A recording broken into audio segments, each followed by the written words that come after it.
Happy to be here chatting with you today about a topic that's at the top of all of our minds. Is it okay for your boss to biohack you?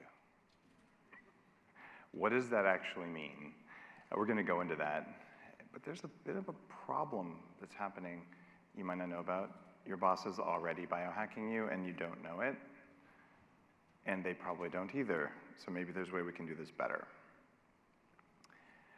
The problem here is a little bit more serious than you might necessarily think. For instance, we've got more stress than we've ever had, and we've all heard this before, but you might not have heard things like 40% of people say their job is extremely stressful.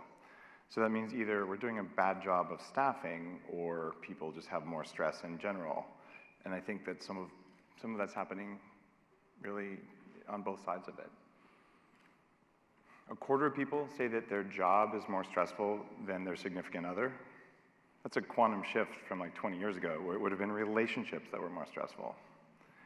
And a little bit more than that say they're burnt out. These aren't small numbers.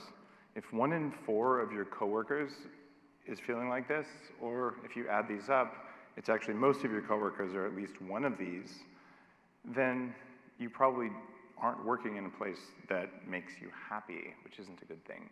Because guess what? Happy people get more work done, and they like it better, which is a strange idea, right? It seems obvious when you say it. But there's actual data about this. 12% more productivity from just when people are happy, and 37% more sales, which is amazing because you don't have to raise your salespeople's bonus if you just do things that make them like what they're doing. 10 times fewer sick days. Now you could say, as a boss, isn't this a good thing? You could also just say, as someone who didn't have to take a sick day, I would have rather felt good and gone into the office and done something meaningful versus be home with a cold. And companies full of happy people outperform their competitors by a meaningful amount, and stock prices can go up as well. This is why biohacking might make a difference. The question is, do you even know what biohacking is? Well, biohacking is the art and science of changing the environment around you and inside of you so that you have control of your own biology. And here's the deal. If you're an employer, you have control of the environment that your employees work in. And if you're working for someone, you have a certain amount of control over your environment at home and even in the office. And the radical idea in this presentation is that maybe if we change those things, what happens is that both employers win, but also employees win. And everyone's happier, and there's more profitability, so there isn't a downside to doing this. The reason this works came about from the research in my last book. It's called Headstrong, and it hit the New York Times Science bestseller list with some other big books like Sapiens and The Secret Life of Trees and all that. But it was about these little guys. They're called mitochondria. Mitochondria are we like to say, the power plants in our cells. And we have this story that 2 billion years ago, this is going back to 7th grade, so stick with me if you remember that. These little bacteria were floating in the ocean, and some other kind of cell, which was us, harnessed these things in order to become our power plants. The real story, though, is that 2 billion years ago, there was a cell floating around out there, that's us, and these little bacteria looked at it and said, that looks like a mobile petri dish. Let's move in, let's take over, and let's never stop being in charge. So today, you have more of these ancient little bacteria inside of you than you do cells in your body or even bacteria in your gut. And they're still in charge because they don't just make power. Their job is to sense the environment around you. Every single one of them does this individually and as a network. And then to change what your body does in response to make sure you stay alive. What that means is that they follow, and you follow, a bacterial operating system. And there's really only 3 things any life form has to do to stay alive. And the first one is run away from, kill, or hide from scary things. Because if you don't do that, it's game over right now. You're dead.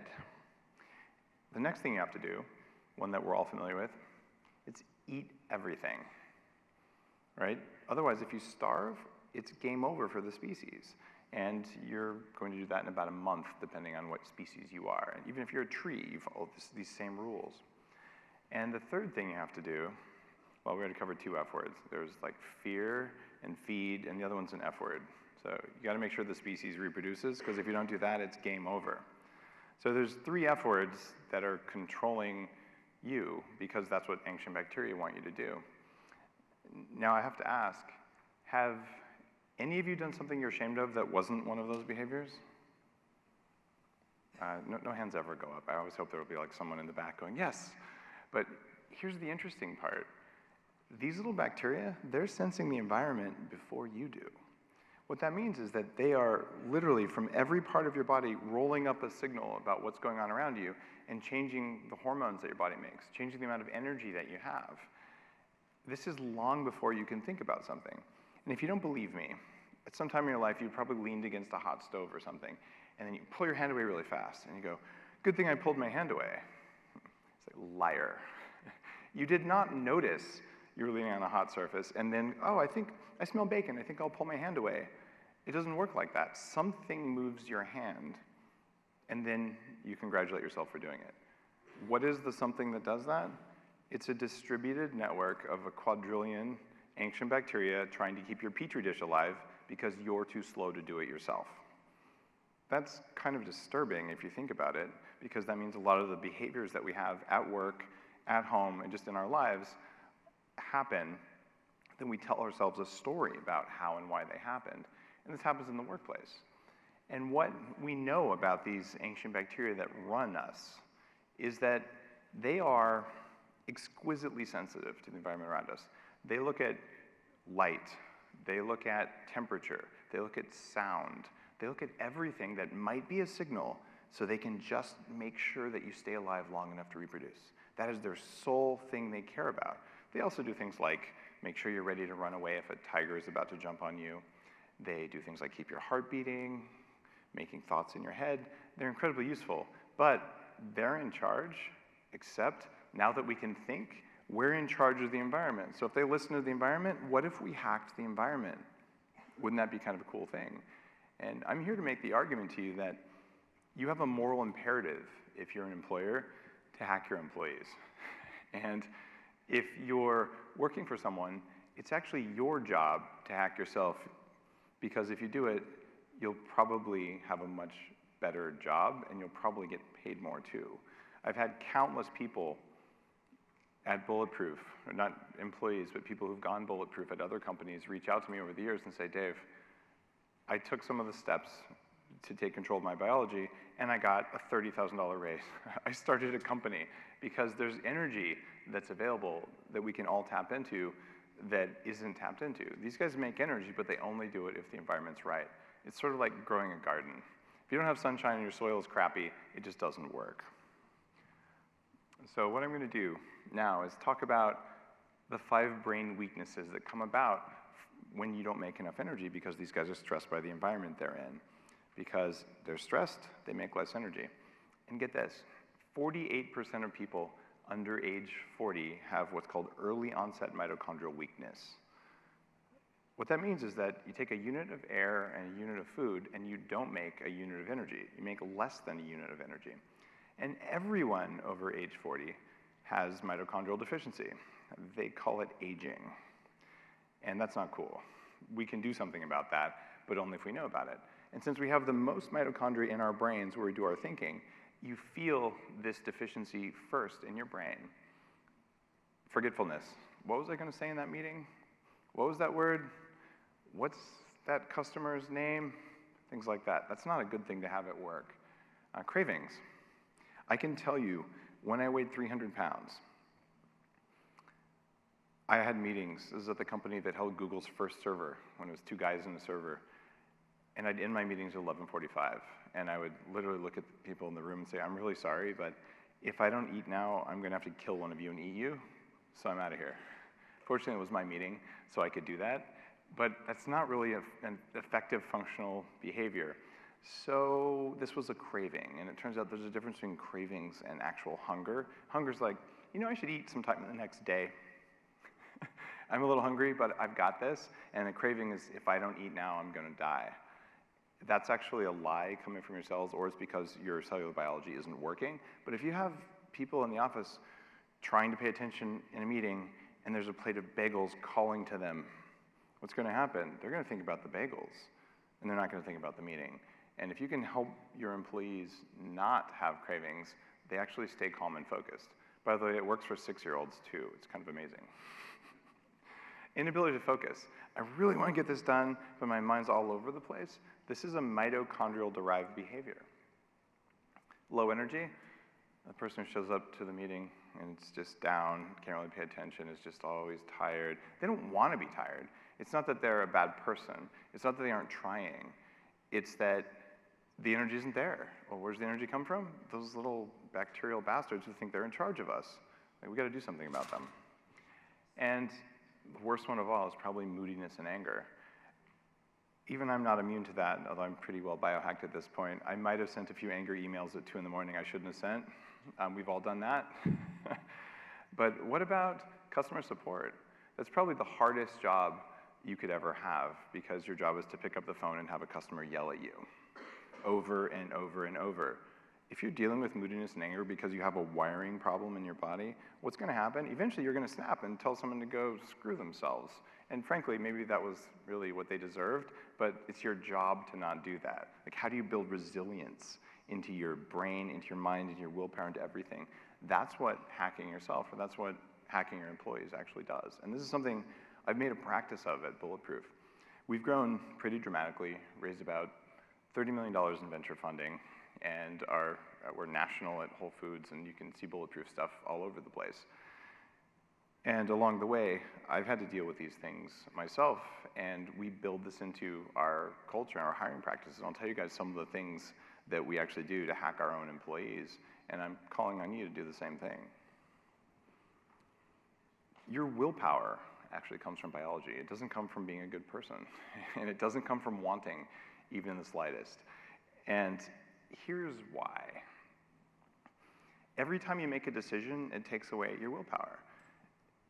It takes electrons. The same electrons that run your iPhone literally run your brain. Your iPhone gets it from burning coal somewhere probably, and your brain gets it from burning food, but it's the same exact type of electron. And there's a really cool study that came out that showed we have a limited capacity for decisions. This came out in Israel a few years ago, and they wanted to know what causes a parole board to say that someone can get out of prison early. And they thought, is it the behavior of the person? Is it like a race thing? Is it an age thing? Is it the type of crime? None of those made any difference compared to the number one most important thing. It was time of day. If you have a meeting at 9 with a parole board, you're almost certainly going to get out. You have a meeting right after lunch, you're almost certainly going to get out. If you have a meeting at the end of the day, you're almost certainly going to stay in jail. What's going on there? Well, that willpower takes energy, and we only have so many decisions in us every day. So when people come in the morning, they're generally fully charged, and they're willing to think about it and say yes. Think about it and say yes. And after they've done that enough times, like, I'm just too tired, I'm just going to say no because it's less work.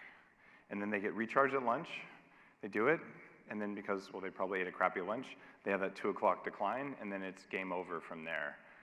Who would have thought it made such a big difference? You think your meetings might have something related to that parole board? Okay, if your meetings are like parole board hearings, you're doing it wrong in the first place. But aside from that, it's just really important that you understand limited number of decisions, each decision takes electricity. And the worst thing you can do is you have that plate of cookies there, and you have a biological system that says, I don't have enough energy right now, because you'll get a voice in your head that says, eat the cookie. And then you're going to say, no. Was that just a decision you made? Yes, it was. And then about half a second later, it says, eat the cookie. And you say, no, I'm a good person. And you say, eat the cookie. And pretty soon you're like, I'll just have half the cookie. It's like what my 2-year-old does. And what you end up with is a huge drain on your decision-making capacity because you had cravings. And one answer might be just remove the cookies and the bowl of candy from the room, except you still are going to have cravings because your biology isn't making energy the way it was supposed to make energy. So maybe we can fix that, and that actually gives you more capacity for decisions and more willpower. What if you set up your office so that your employees had more of what makes this happen and less of the stuff that makes you weak? That'd be kind of amazing. The other thing about making those decisions, you need extra energy to do that. They actually take a lot of brain power, and the brain sucks the most energy. So it's kind of an intriguing problem. How do we hack this for our employees? Because otherwise, your ability just drops over time. Here's how to increase your willpower through biohacking. First thing is, you change your environment. And that's really how you hack your employees. Although there's some very specific things that go way beyond just an environmental change, but I'm gonna tell you some of the things that should be happening in your office so that you actually get better results at work. But even more importantly, just so you have people who like their life who work for you, because those are the people we want to spend our time with. You don't want to spend your time with miserable people because you saved $18 on your monthly budget for whatever it was. One of the biggest things you can do is you can eliminate toxins from the environment. When we built our new headquarters in Seattle, we spent extra on formaldehyde-free things in the office.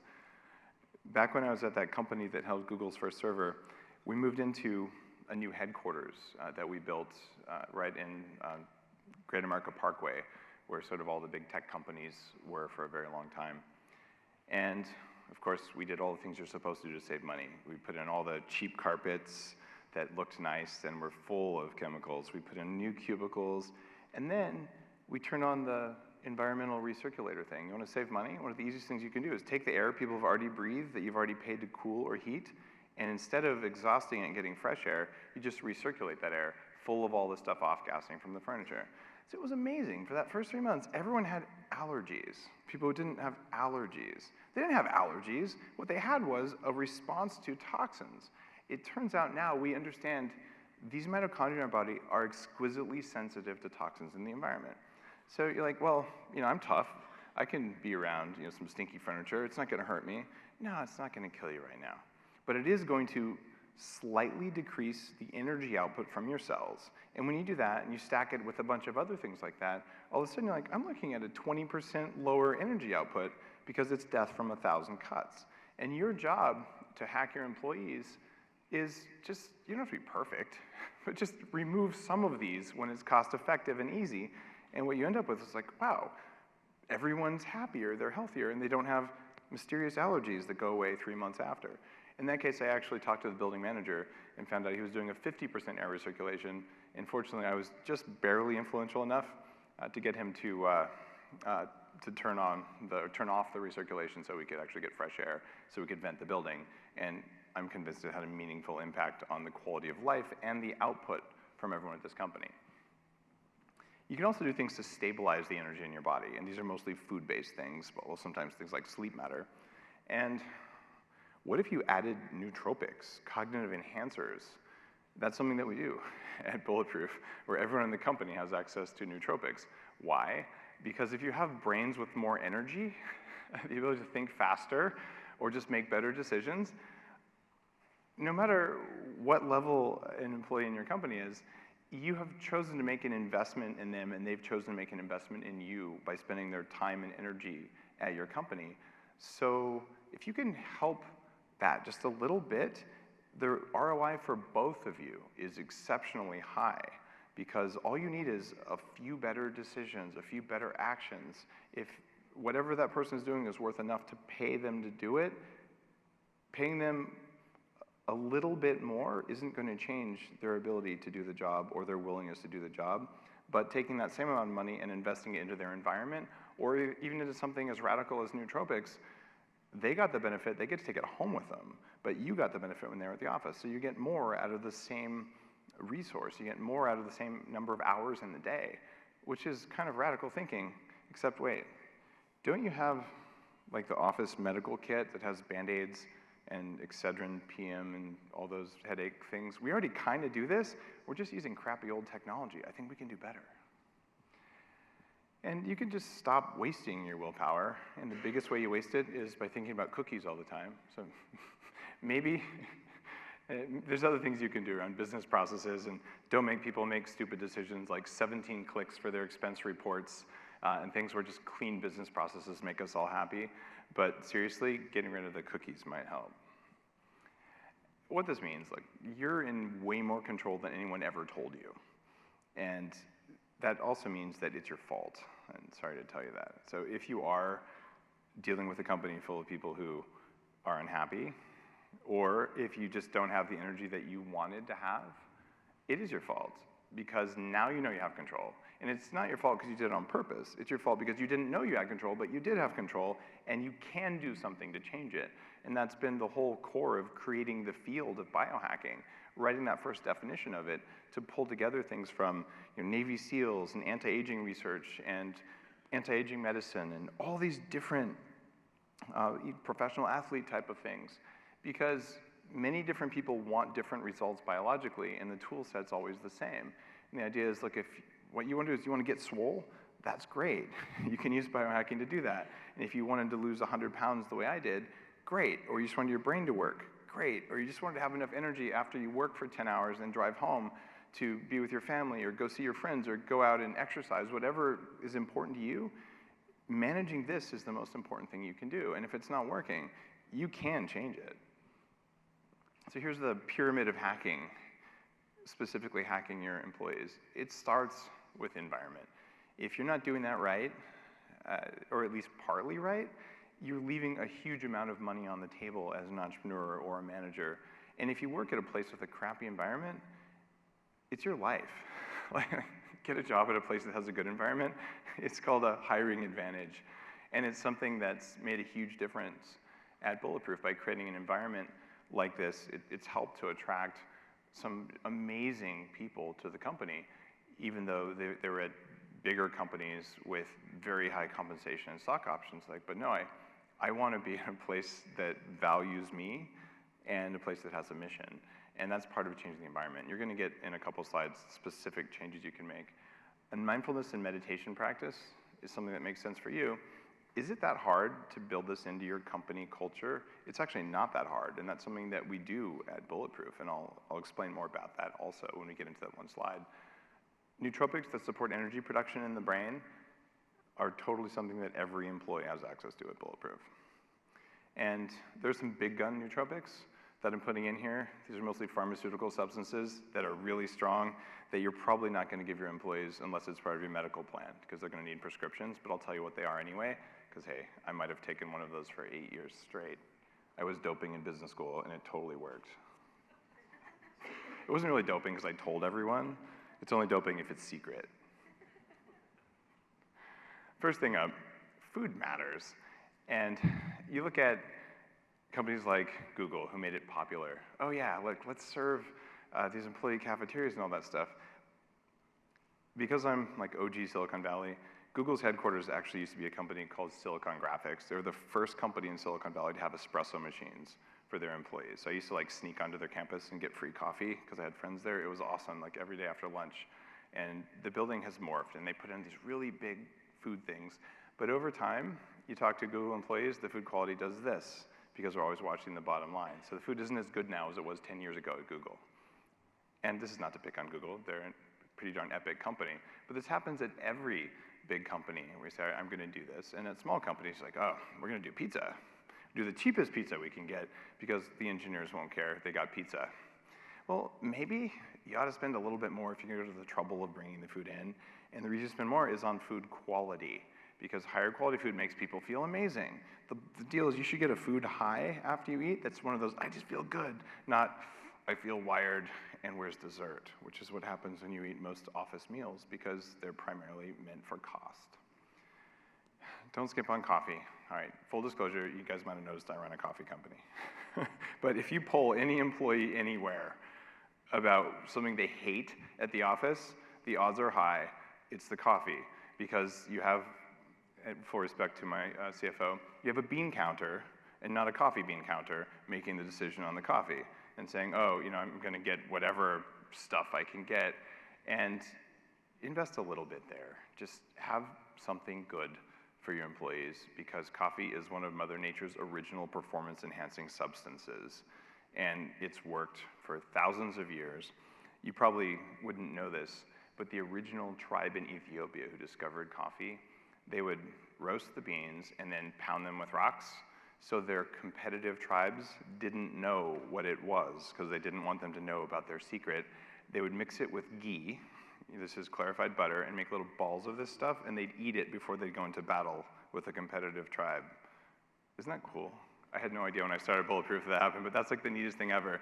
And that is why don't get really bad coffee. Like, just a little upgrade is worth it. The other thing is, it's vanishingly cheap to put crappy oils in the food you feed your employees. Canola oil, corn oil, soybean oil. That's what's in all fast food.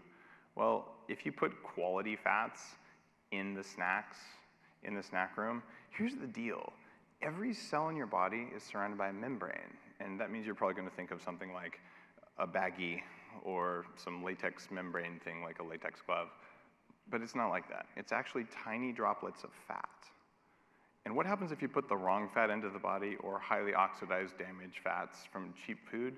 What happens is the body tries to build functioning membranes out of this, and it fails, and they make free radicals all the time. Guess what surrounds each mitochondria in the body? It's called the mitochondrial membrane. Yes, it's made out of fat. So if you're slowly chipping away at the mitochondrial performance of your people because you saved 8 cents on the snack, that's just not good ROI. You don't want to do that. So by making good food available for your employees, stable fats, what you end up getting is people who feel better every day. They're less cranky. They don't yell at each other.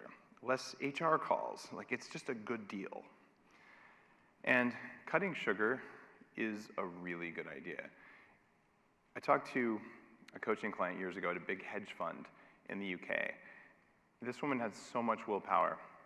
She said, Dave, I have no control over my desire for sugar. So in my house, I've removed all food because I'll just eat all the time. And that means I have to walk outside, go across the street to the grocery store to get food, and I won't store it in the house. But then when I come into the office, I have a map in my head. I know every drawer where there's candy. And I can't stop myself. And she's like in tears when she's telling me this. I can't stop. I need to do this. Okay, this is an investment banker. She's kind of a badass, right? And she's like, I'm so weak. Well, when she started putting fat in her diet, literally the first day, she called me up and she said, oh my God, I went all day and I didn't eat candy, but I didn't think about the candy. I just noticed at the end of the day that I didn't do it, and then she was crying again because she's like, I'm free. Like, that's the power of getting the right fats in your diet.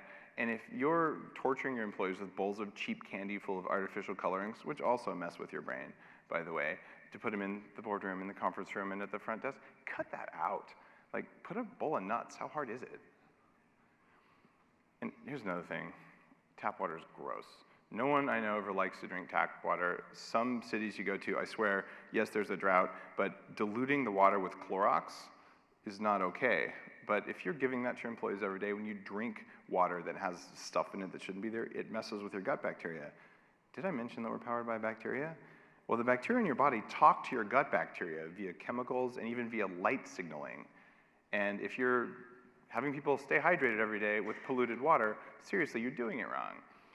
What we're finding now in water supplies everywhere is antibiotics and hormones. They're left over because people do birth control pills, hormone replacement, thyroid hormone, and it doesn't get filtered out by the city. Chlorine itself is known to cause cancer. In fact, when they decided to add chlorine to the water supply, they calculated the net number of cancer deaths that it would cause. And they said, this is great. It's much lower than the number of deaths from bacteria and parasites we were dealing with before, so it's seriously good for people. It's just not good for you if you can afford to filter out the chlorine also, which you can do if you're an employer. And if not, you can have a water filter at your desk at least. Fluoride, we like to tell ourselves that fluoride is good for us. And if you're one of those science trolls out there saying, but it is, like, all right, fine, whatever. We're not going to get into that here. But I will tell you, my grandfather was one of the preeminent fluorine chemists on Earth who helped to invent the Purex process for separating out uranium, and probably knows more about this than anyone I've ever met. And he'll tell you, like, don't touch this stuff. It's crazy reactive, and it is a drug that lowers thyroid function. When your thyroid doesn't work very well, your mitochondria make less energy. You make less energy, you have less willpower, you're more cranky, more foggy, and you're mean. So filter that out of your water too already. So you can put reverse osmosis filters in the office. They're going to cost a little bit more than whatever water service you currently have that's probably putting in a cheaper filter to save a little bit of money. So splurge on water filtration so your people can stay hydrated. It's not that hard, but it makes a difference. And Get rid of the expensive sugar water there and put in other beverages, things like tea, things like coffee, things like sparkling water, because if you're feeding people sugar all the time and making it easy, it just doesn't work very well. And now let's talk about some of the harder core biohacking stuff, like lights. Turns out task lighting is really important. A huge problem right now is people are just exhausted and they're craving sugar at the end of the day, but you wouldn't know it's because we've changed the lighting in our offices. It turns out junk light is the same thing as junk food. In a recent survey, 93% of the light that people were exposed to actually comes from indoor lighting sources. These mitochondria, did I mention they sense everything in the world around you? They sense light. They use light to tell you how much energy to produce, to tell you if it's morning or if it's nighttime, so that your energy and metabolism can work. And with indoor lighting, especially LED lights and fluorescent lights, it totally messes up that signal. So all of a sudden, the timing signal that controls energy production doesn't work. People who are indoors under these high-intensity LED lighting systems, it's not like a real harsh thing right now, but by the end of the day, like, I don't know why I'm tired. And it's amazing what happens when you control lighting. And in our offices, we have halogen lights instead of LED lights. And we have as much lighting control as we can possibly do. And we have as much access to sunlight as possible with windows that actually open.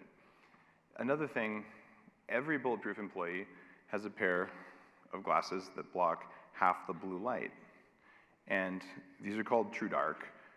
The deal with this company is that you can solve the junk lighting problem. So if you can't control the overall lighting in the office because your landlord won't let you, which is a very common problem, you can oftentimes either turn off the lights and add task lighting, or you leave the lights on. But if your employees have access to the ability to have less headaches and less cravings at the end of the day because you didn't get super high intense light that causes eye strain, that causes brain stress, that causes sugar consumption, that's a problem. And in the evenings, red light. We actually have this also in our coffee shop. In our headquarters, we have LED lights that turn on to red because that's a signal to our body that says, oh, it's sundown or it's sunrise. Circadian compliant lighting isn't terribly expensive. We actually spent about a third what it would have taken for an LED lighting system to put these halogen lights in, and our power consumption per square foot was roughly the same. Wait, did we actually save money by putting better quality light in? Yes. Do our lighting fixtures look less cool than like Star Trek? They do, because they're halogen little spotlights, but I think that's a good trade-off. Here's one. I don't know why this is still controversial, but it is. We put an Ethernet drop at every desk. Here's what Wi-Fi does for you. It lets you walk around with a laptop, which is amazing and wonderful and great. The only problem is that if you're holding that computer or sitting around it all the time on Wi-Fi when you could have plugged it in, it's transmitting a very strong signal. And you could say, well, that signal doesn't cook me. There's studies showing it doesn't cook me. No, it doesn't cook you. What it does is EMFs activate something called a voltage-gated calcium channel in your cell membranes. That part of the cell is roughly 17 million times more sensitive to EMFs than the rest of the cell. When you get a calcium influx into the cell, you get swelling. Swelling equals mitochondrial dysfunction, equals less willpower, equals eventually things like cancer, bad things like that. Do I have a cell phone? Why, yes, I do. Do I use it? Absolutely, I use it, and I like it, but I don't keep it next to my junk. So maybe you could do a few things in your office so that your employees don't have this. Why would I not keep this next to, those areas? Because it reduces a lot of things like sperm count, sperm motility. So I moved my phone in my trusty biohacker pants to right here. And I did that for 3 years. And I only wear pants to keep my cell phone away from the most sensitive regions. What I found, though, was a 10% reduction in bone density in this femur versus this femur, even though this is my dominant leg when I was doing my quantification. So now I have EMF blocking fabric behind where I keep my phone. Am I totally like an aluminum foil hat kind of guy? I don't know. I think I was looking at the data, and the data told me this is highly useful. I'm not going to stop using it. But it also told me maybe in our employees' offices, we could have Wi-Fi, but they don't need to have it turned on all the time. So we tell people to do that. And dongle is one of my favorite words, given the conversation we just had. A dongle is one of those things that lets you convert one cable to another cable. Yeah, I'm an old IT guy. But if you have a newer computer, it doesn't even have a plug for that. So you need to have a little dongle at each desk. And that's something that's very cheap and easy to do. So let people plug in when it's convenient and they're gonna be stationary for a long time. It's simple. And if you don't need Wi-Fi somewhere because people aren't mobile, why have it? Because it's not gonna kill you, but it does take something out of you. And your job is to make an environment that doesn't take as much out of people. So that way they can choose what to take out of themselves. Another thing, tell your people, look, don't sleep with your cell phones turned on. That is just not worth it. You can get 1/3 less EMF exposure by putting your phone in airplane mode at night. So if you have people who are getting woken up at night by alerts, there's a name for you. It's called bad, because people need to sleep. However, we all have people, medical professionals, and people who are in operational roles who are on call, basically. It doesn't mean that they have to have their cell phone turned on so an alert wakes them up all the time, because it will actually seriously cause metabolic decline, and it does cause high risk of cancer and heart disease. Emergency room doctors, people who work night shifts all know this, and the data is eminently clear on that. But a lot of people, they just have their phone on in case something important comes in, but they're not on call. So airplane mode, that's a cultural thing you can do. Another thing is, what about your circadian rhythm? You wanna know your chronotype. Turns out 15% of us are meant to wake up at 5 a.m. 15% of us are meant to stay up till 2 a.m. And the reason for this is when there were 150 of us living in a tribe, someone had to take the night shift to watch for tigers, and someone had to take the morning shift when the night shift was going to sleep. Most people are awake during normal hours, and there's another roughly 10% of people who never sleep very deeply. They're the backup alarm system. And this is actually genetically determined, which is fascinating. And this has some huge implications for your company. In fact, you can change your workday to support this. At Bulletproof, I actually ask employees when they come in to take a 5-minute quiz. It's called The Power of When, W-H-E-N. And this isn't a Bulletproof thing. It's one of the guys I've interviewed on Bulletproof Radio named Michael Bruce, a sleep doctor who figured this stuff out. And here's the deal. If you're a boss and you have an employee who's, they call him a wolf, a night person, and you ask them to come to 7 a.m. meetings every Monday morning, you know what you just did? You just jacked up their day. Maybe that meeting could have been at a different time, right? And I actually know, like, there's a set of people who, like me, are wolves. I'm a night person. Well, I can call them in the evening, and they're probably going to be up, and they actually want to talk, because it's productive, happy time. And there are other people where it would absolutely break them, but because I'm CEO, they would probably answer the phone anyway. And that's not good. So I'm actually conscious of that. We actually have it on our employee, on our HR system, to tell us, okay, what's this person's chronotype? Which is really fascinating. Wouldn't that make a difference for you if you're one of those people? And I can tell you, I did wake up at 5 a.m. for 2 years straight, because everyone knows waking up early makes you a good person, and all it did was make me tired. And I have this theory, and it's that the early bird works for the late bird. Just saying. Flexible schedules, okay? If you can do it, some jobs are open to some aren't. It's really important that you do that. And then remote work environments, sometimes it makes sense for someone to work from home some of the time, or to avoid the commute, or to do things like that.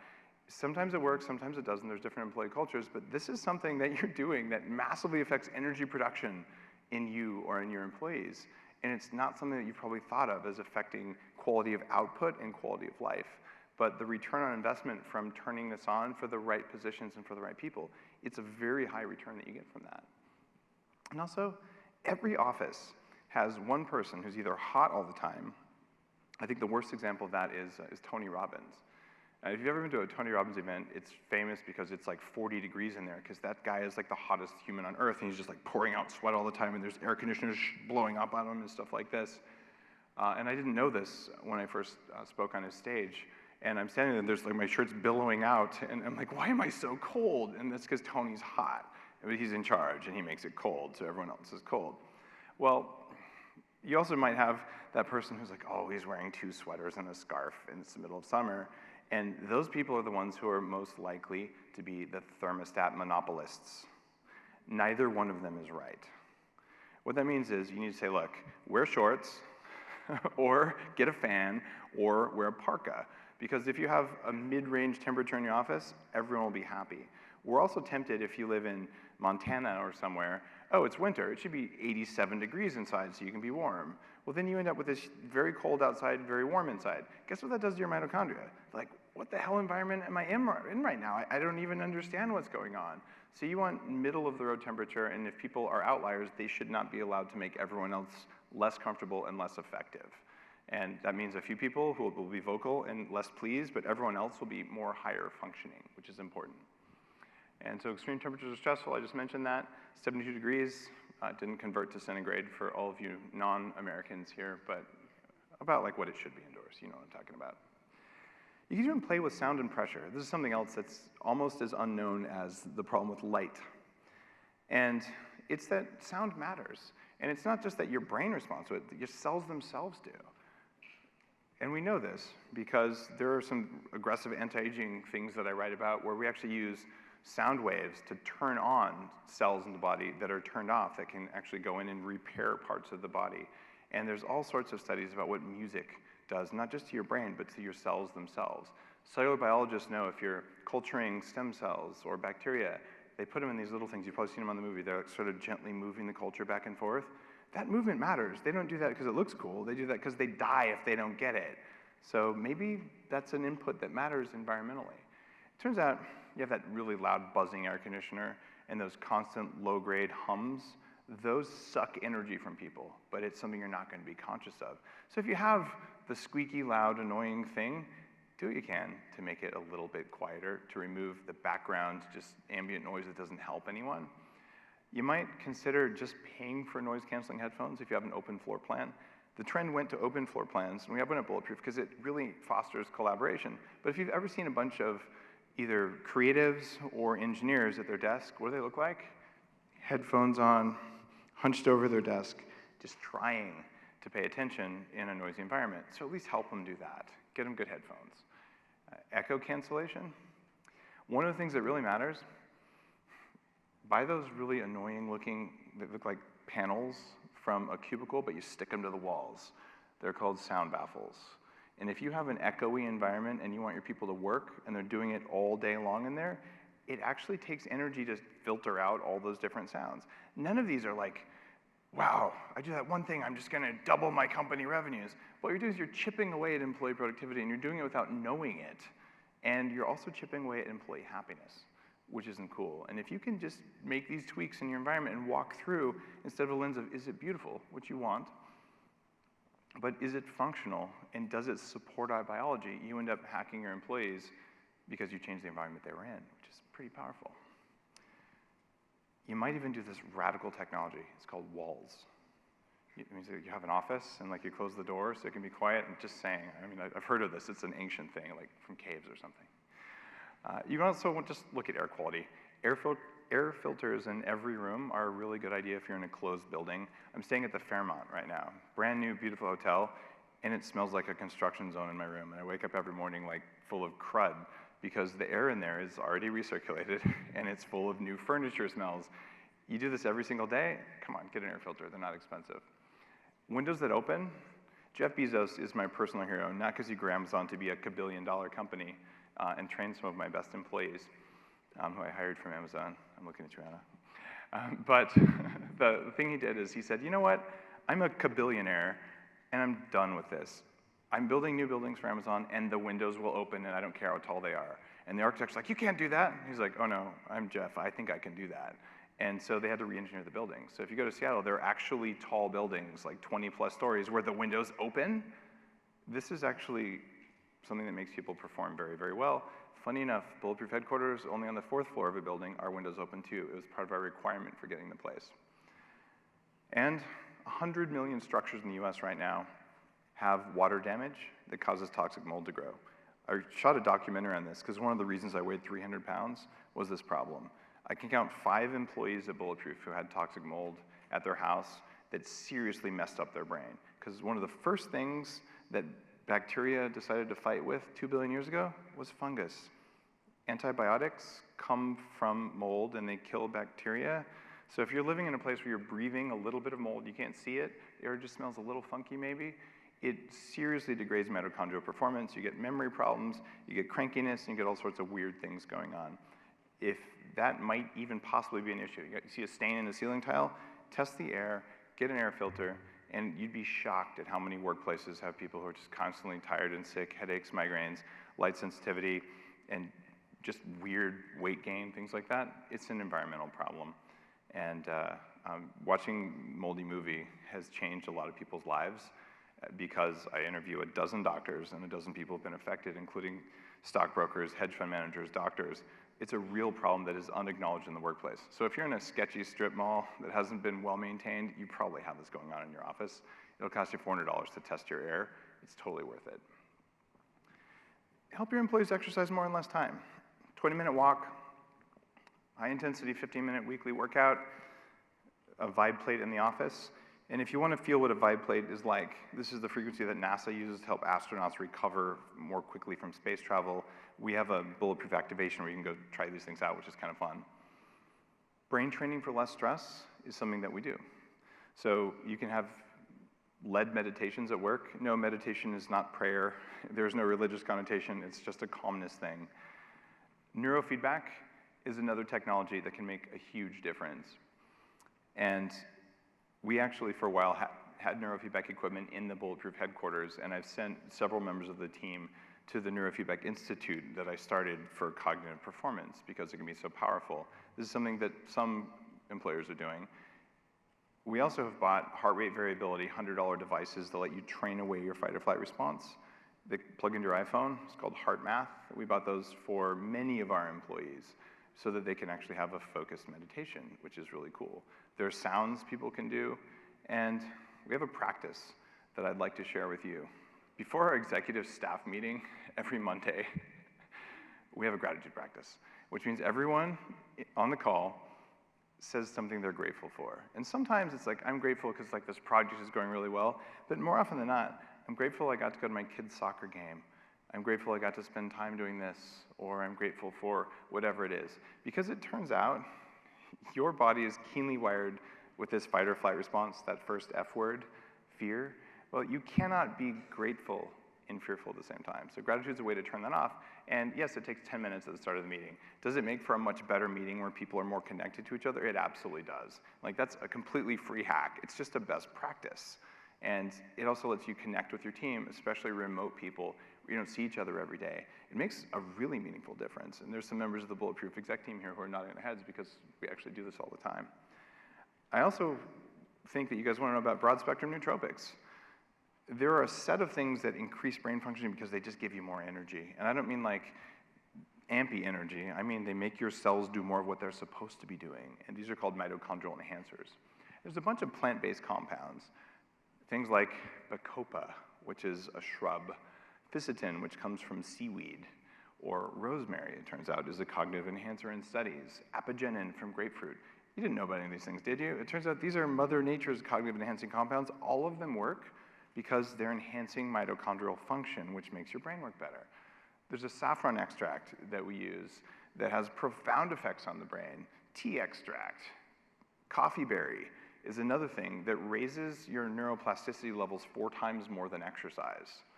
That's kind of a cool thing, right?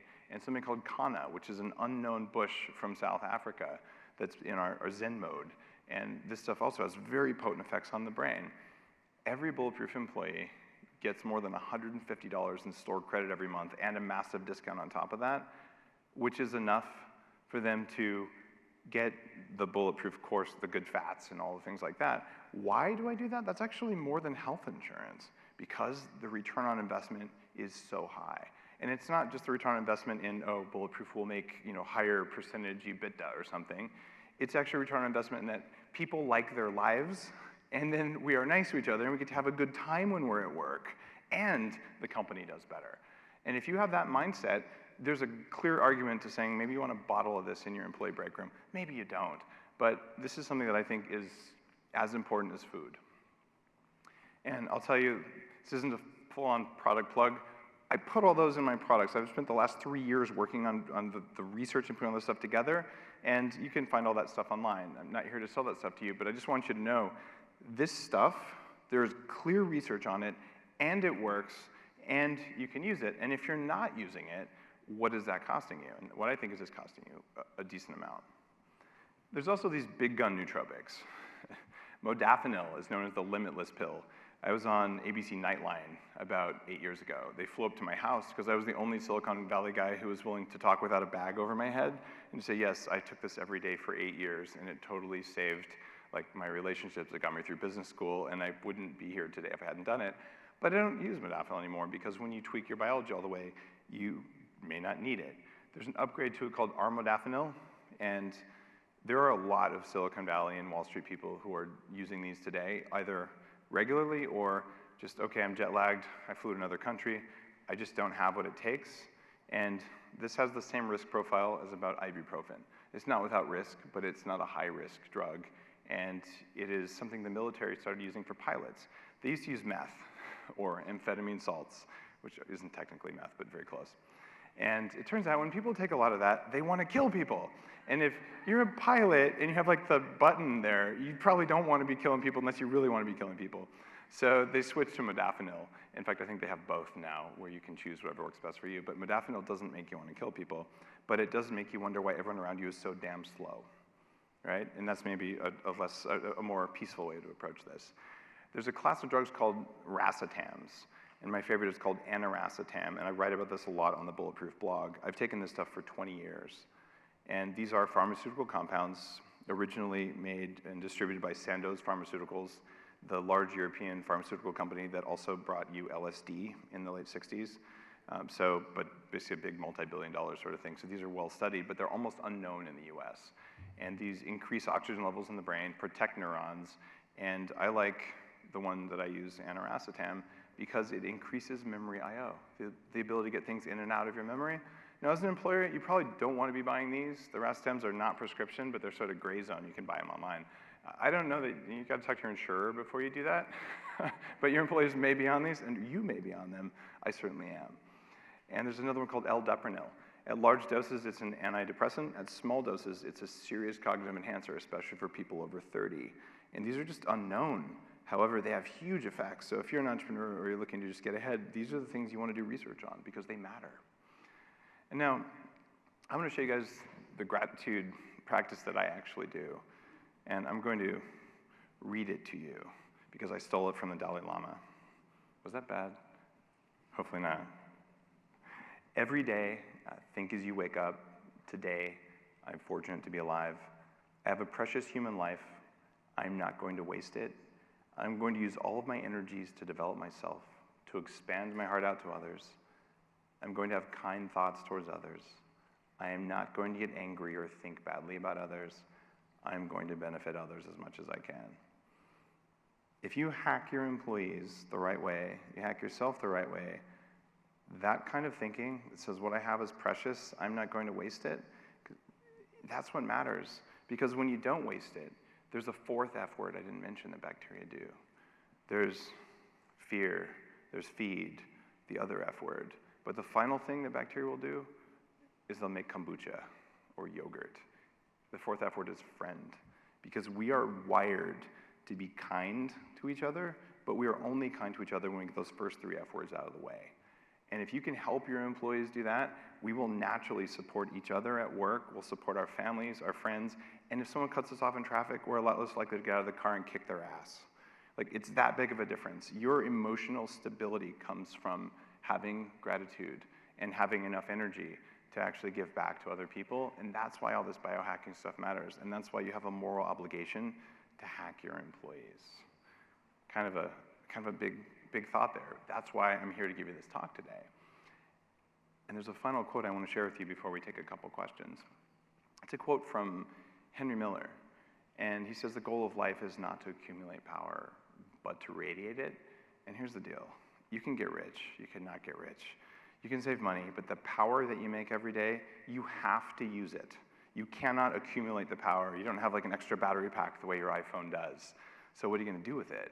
Well, you're going to radiate it, and my argument for you is, shouldn't you make more power and radiate it more? Because that's possible with the technology we have today, and it's your job to do that. Now, I'm going to take a couple questions from you, but first, you might want to take a picture of that slide, because you can go try all the stuff I just talked about, at least a bunch of it, as well as the vibe and all that. We're at the Wellness Center, or the Wellness Expo in Palmer Center today, and Monday and Tuesday at Brush Square Park. We're open most of the day, so come by and try the right fats and the special coffee and all the good stuff. But that's how to just go play with the toys. You have a whole experience set up for you. And now I'd love to take a couple questions. We've got mics set up. Ask me about smart drugs, hacking light, or any other weird idea you might have. I can tell you what we do at Bulletproof, and I can tell you what might work at your company. Thanks.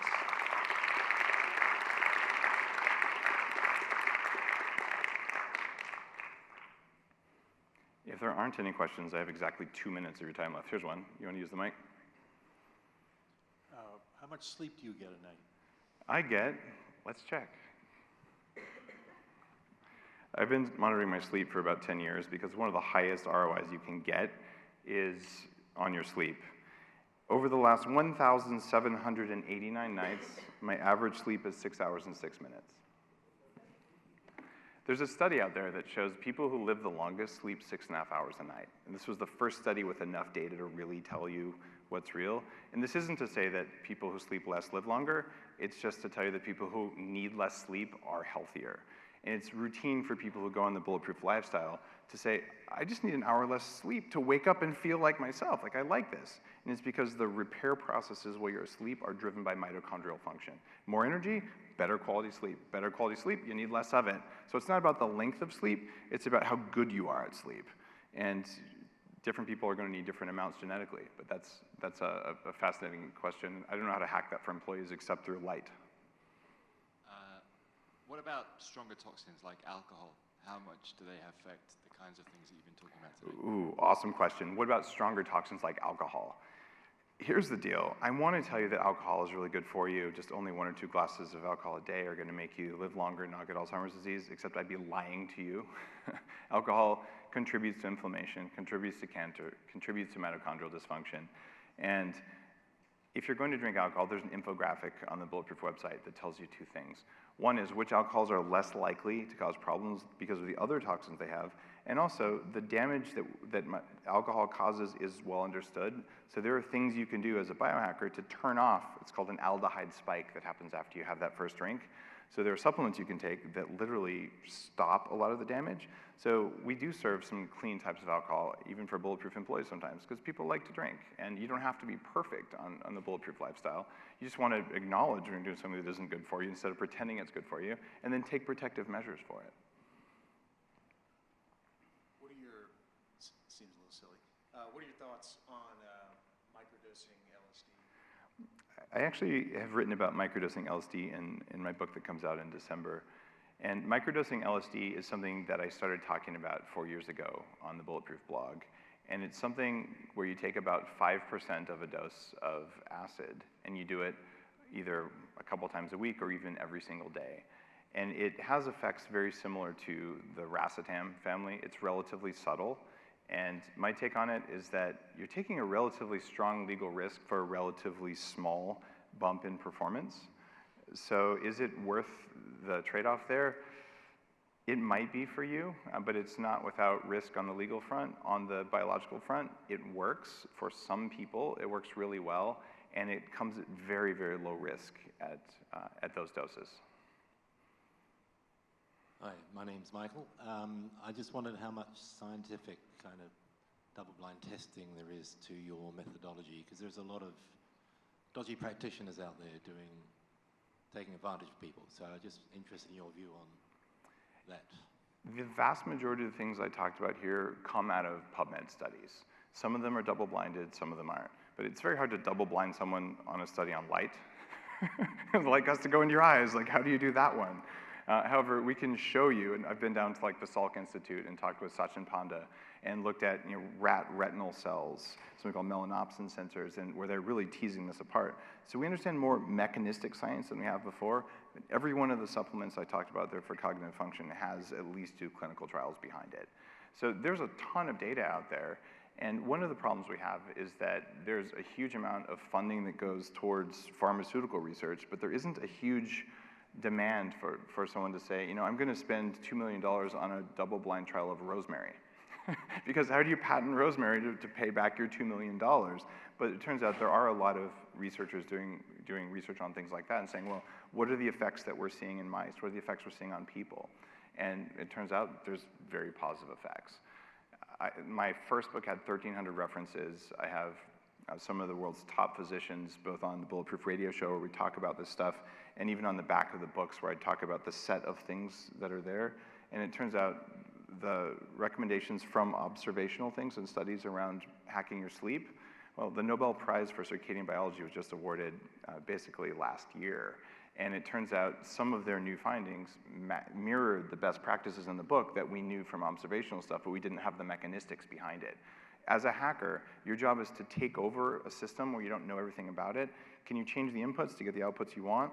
And then we're gonna have to figure out what's inside there eventually. But in the meantime, I don't wanna be dead by the time they figure out what the actual mechanistic stuff is. So if 80% of people who do A get B, I think I'm gonna do it, even if we're not sure why. And I feel very safe and comfortable doing that, because I know if I don't do this, I'm gonna get Alzheimer's disease, cancer, heart disease, and I'm gonna hate my life when I'm 70. I'm not gonna go there. On that note, thank you all.